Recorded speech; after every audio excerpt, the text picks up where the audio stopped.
So yun po. Ngayon po ako may nagpapasalamat. Hindi po, malayo. Di, biro lang po. So salamat po sa Panginoon sa biyaya po una ng buhay na meron nakaloob po ang Panginoon Diyos. Una ay sa kaligtasan po na meron. Sabi nga po ng Bible sa Deuteronomy, kaya po ang Book of Deuteronomy ay ang ibig sabihin po sa Deuteronomy ay re. Pag sinabi pong re, again. So, lais po ng Panginoon sa atin, laging balik-balikan yung kaligtasan na Kanya ipinagkaloob sa atin po. Kaya lubos ko pong pinupuri ang Panginoon Diyos sa buhay na pinahiram. At higit pa po doon ay yung biyaya, syempre po, na nakakilala sa Panginoon. Kasi yung tayo po dito mismo, bilang isang iglesia po ng Panginoon ay nasa nakikita natin parang ito lang yon, nakasanayan. Minsan nagiging cliche. Pero sa aralin nga po sa Bible School, tayo po ay kalipunan ng mga ligtas, katawan ng Panginoong Jesus na ang ulo po ay ang Panginoong Jesus. So hindi po siya magaang bagay. Di ka po, pero nyo, tayo po ay napabilang sa katawan po ng Panginoong Jesus. Sabi nga, ba tayo magkakaiba? Minsan, bakit siya mas mahusay? Bakit ako ganito lang? Pero hindi, sa totoong buhay po ay ginagamit tayo ng Panginoon sa iba't ibang mga larangan. Pero salamat sa Panginoon sa biyaya na hindi, sabi nga sa Bible School namin, sa isa naming teacher, kung hindi ka magpapagamit sa Panginoon, diablo ang gagamit sa iyo. Kaya yun tayo ay nadirito po, salamat sa Panginoon na ginagamit tayo ng Panginoon. At patuloy pa rin na binibigyan tayo ng Panginoon Diyos ng biyaya at grasya na siya ay piliin sa buhay natin. Kasi dati, hindi naman natin siya pinipili, di ka po? Yun ngang sumimba, ay ayaw natin. Magbasa na Biblia, ayaw din. Pero salamat sa biyaya ng Panginoon Diyos na tayo po ay nadirito din. At yung salamat din po sa Panginoon sa biyaya ng yung kaligtasan na naranasan mo ang tunay na freedom sa Panginoon. Kasi kami po yung nagtuturo sa jail. Ngayon po, kumbaga lagi nilang sinasabi, ano bang prayer request nyo? Sabi nila ay sana makalaya na. Tayo kasi na nadirito sa labas, madalas ay hindi na natin, kumbaga, na-appreciate yung tayo maraming nagagawa. Kumbaga ay ganon. Pero pag kayo po yung nakapasok sa jail, dun yung ma-appreciate yung kumbaga ay, hindi para makulong po ha. Mahirap yon. Pero kung kayo makukulong para sa Panginoon, alam masama din. Pero isa din bakit? Yung mga martyr, di ka po, sila nakakulong kagaya nila Pablo. Nang iba yung po ang ibig sabihin.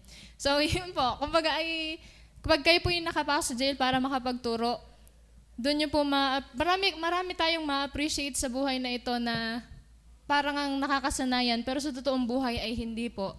Pag kayo po yung nakapunta sa iba't ibang mga bahay, makikita nyo na ang dami pala ng pagpapala ng Panginoon sa atin, na tipong parang ito na naman ang ulam, pero sa kanila, wala silang ganon.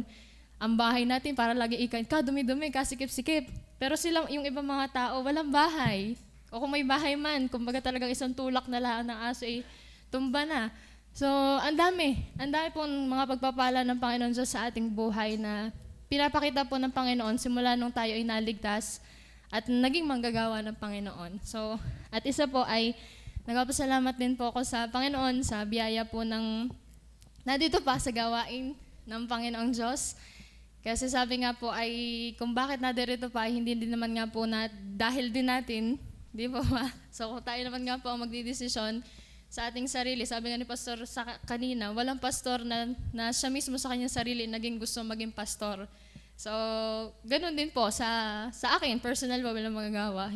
Sa aming mga sarili, kung kami ang pipili, ako mismo sa sarili, ay kung walang pagkilos ng Panginoon, ay hindi rin. Pero, salamat sa Panginoon na nadirito sa kanyang gawain, pribilehiyo, nakakaranas sa mga bagay na hindi mo mararanasan kung hindi ka naging ligtas at wala ka sa gawain ng Panginoon.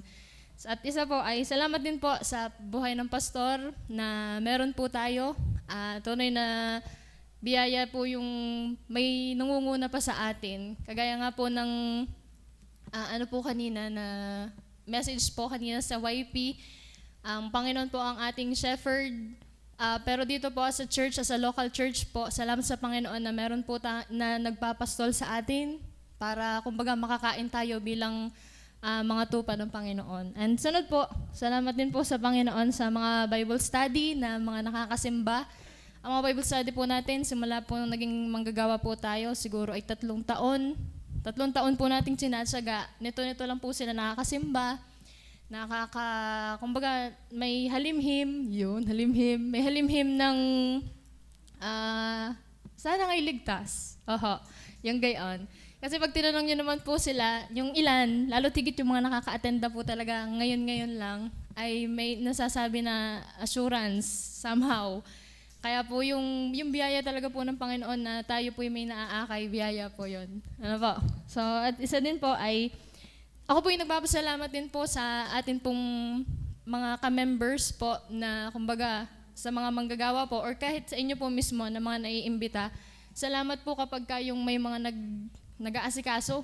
Yun po yung napakalaking bagay. Kasi kumbaga sa amin po mga manggagawa, minsan po ay kami nasa likod, nadoon, kung saan ka pa suling-suling po.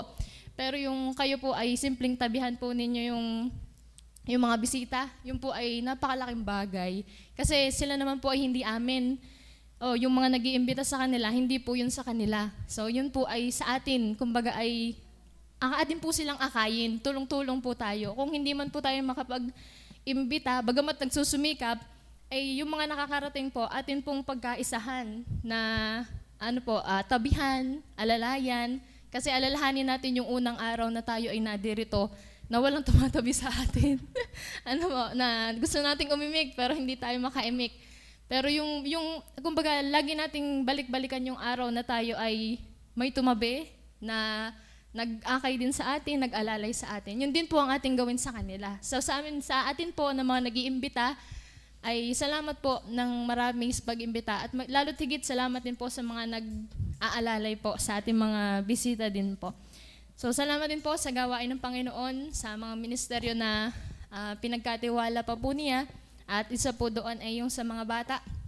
Salamat po sa biyaya na ang mga bata po ay somehow ay lumalaki nga, lumalaki na natututo po sa paanan po ng Panginoon. At ganoon din po sa mga naligtas dito na ang Children's Department ang ginamit sa kanilang buhay ay atin pong kumbaga ay wag tayong sumuko sa kanila kasi tayo nga hindi sunukuan ng Panginoon. Ako po ay nakasimba dito 5. Naligtas ako 17. Biro niyo po yung 12 years. Hindi ka po, na tayo inotay ng Panginoon at sinaga talaga tayo ng Panginoon. Hindi tayo tinigilan ng Panginoon. So, ganun din po sa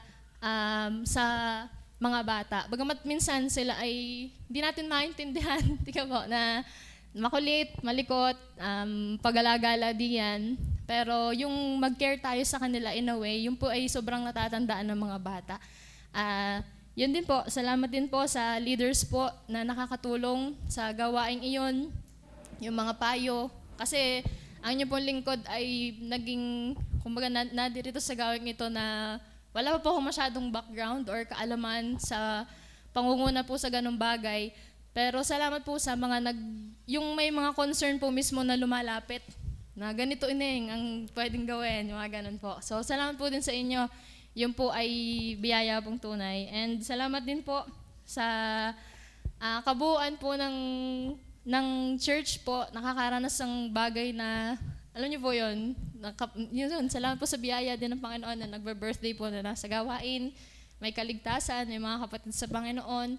Nakakaranas na mag-celebrate ng celebration ng kaarawan na kasama yung, ano yun po, nakakataba ng puso. Yung ikaw ay nasa sa Panginoon.